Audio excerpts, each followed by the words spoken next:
Welcome back to Dark Souls 2. Going to make our way into Drangleic Castle now and go to the first bonfire that's available to us in the castle.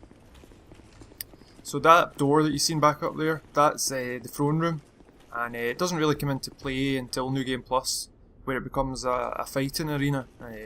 Not a fighting arena, it becomes like a kind of sub-boss room. And let me tell you, that's probably the hardest boss fight in the whole game, or the second hardest boss fight in my opinion. Those mirrors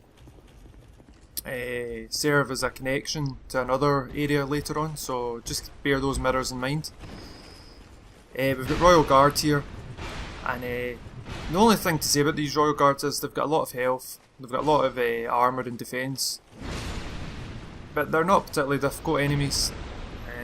They've got very good tracking as well, especially the ones that wield the halberd. The halberd wielding ones can be quite annoying because you think you've, dived out the way or rolled out the way only for their halberd to connect with you. Okay, so this is the way to progress. You take the door on the right, and you've got these two royal swordsmen to deal with. The way to the left is pointless. There's nothing along there. Those enemies are just standing there in order to create a challenge for anybody that goes the opposite way and comes from the left instead of this direction. But there's nothing back there. So that was my horrible attempt to parry there, and I've got a couple of horrible attempts I think to parry this guy. Yep. But they take off a lot of health with each hit. Thankfully their hits are quite slow and predictable.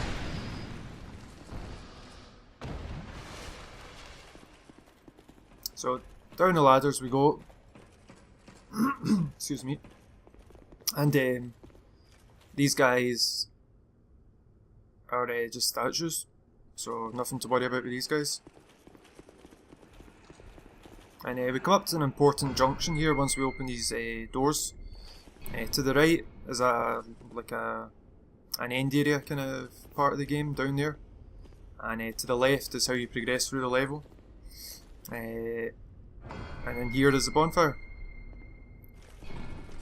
and this is the King's Gate bonfire, and you'll definitely be coming back here at some point later on.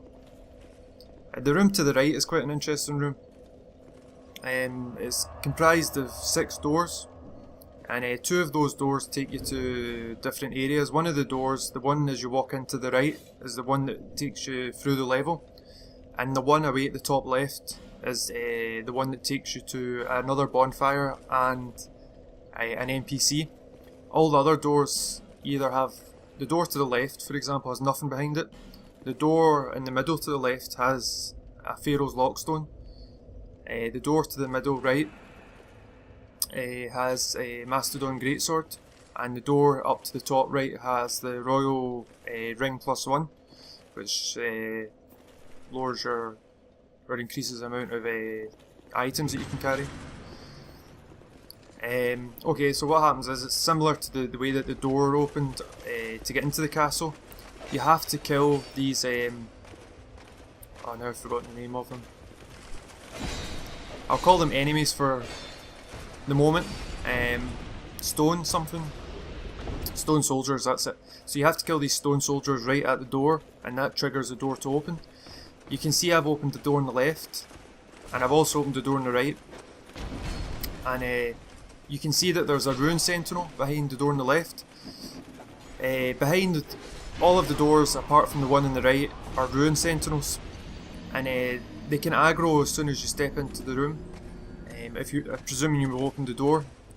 So what you want to do is, if you're not intending to pick up any of those items I described earlier on, and you're not wanting to talk to this NPC that we'll come back to in a minute, just come into the room, turn right, take on the 2 stone soldiers, kill them at the door, don't drag them away, kill them at the door to open it, and make your way through the level. And you'll come in here, you'll get those dark arrows from that treasure chest, Soul of a Hero, Old Radiant Life Gem, and Monastery Charm from this skeleton.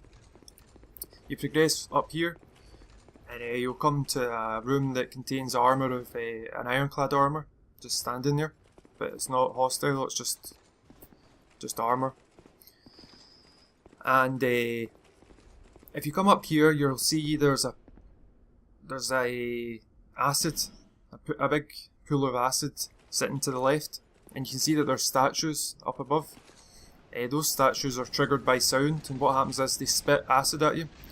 Don't go into that pool of acid with your armour on, or your rings, or your weapons. Take everything off. Take your weapons off, take your armour off, take your rings off. You don't need to take anything off your bar. And you can go in and get the treasures that are in there.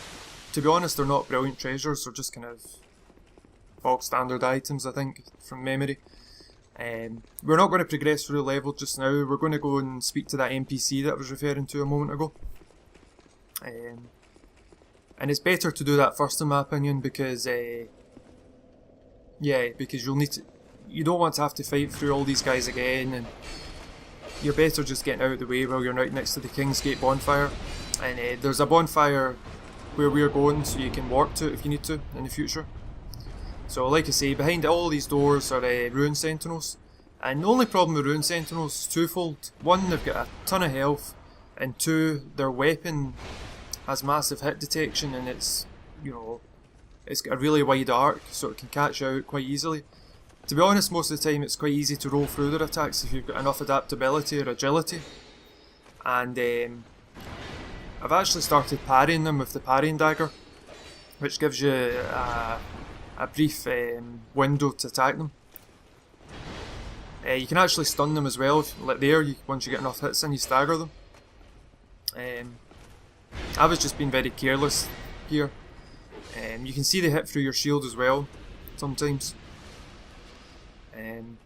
So this is the Mastodon Greatsword, and I'd already picked one of those up. I got it from a drop from some enemy or other. I think I've got it at +5 just now. And this is the next. I'm not going to show you me fighting all the enemies around here. This is the next one. This is the one up on the right. So this is the top right door, and it's Royal Ring Sword, Royal Ring +1. These golems, they just serve the purpose to light up the room. They're just torch bearers, that's all. And you just drag one of the stone soldiers up towards them, and then just kill it right next to the golem, and you'll trigger its mechanism. So there's another to fight, Rune Sentinel, and there's something else I was going to say. Oh yeah, that's right. Yeah, I've mentioned this already. The door, yeah, you don't want to fight stone soldiers and rune sentinels simultaneously. It becomes very challenging. And I actually die here. I'm not going to show the death. So it was just moments after that I died.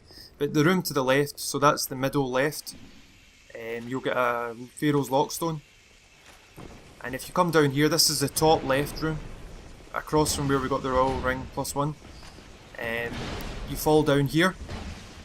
The ground's like cracked, and you just walk on top of it, and you make your way down here. And he's fallen down here. He isn't waiting for you down here. This Rune Sentinel. The mace is actually probably a better weapon to use. It's quicker. It uses less stamina. Anyway, we get the Farum set here, and I really like the Farum armour. I think it's a really nice set.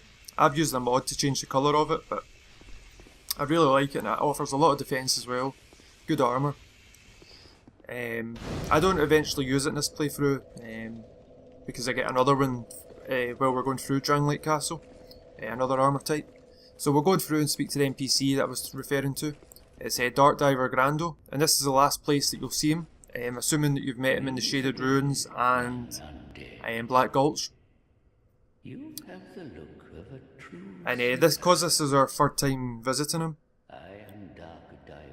we can join the Pilgrims of Dark, which is a covenant. And he'll give us access to the portal, which will take us to the Chasm of the Abyss. As much as you desire. And sorry, I'm going to talk over him. Well then, is dark what you wish for? The Chasm of the Abyss is free. You need to join the Pilgrims of Dark as well to get access, so make sure you do that, assuming that you intend to do this side quest. And the portal opens for free this time. You get access for free this time. But in the subsequent areas, the Shaded Ruins and Black Gulch, you'll have to pay him a human effigy. And if you go into the Abyss and you leave again or die, you'll have to pay him to get access to this one again.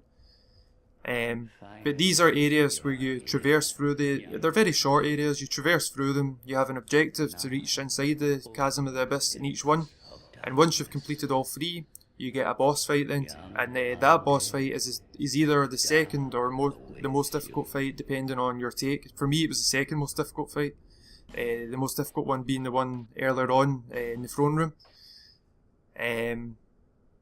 It is a very challenging fight, and I would recommend that you want to be prepared before you go into the Chasm of the Abyss. So in my opinion, you want a ranged weapon, and you want it to be upgraded because the enemies in there have tons of health, and they hit like a, they do a lot of damage. So a good ranged weapon that's upgraded, some like the bow that you can use. Anyway, it's going to finish. Hope this episode was helpful. I'll talk more about it next one.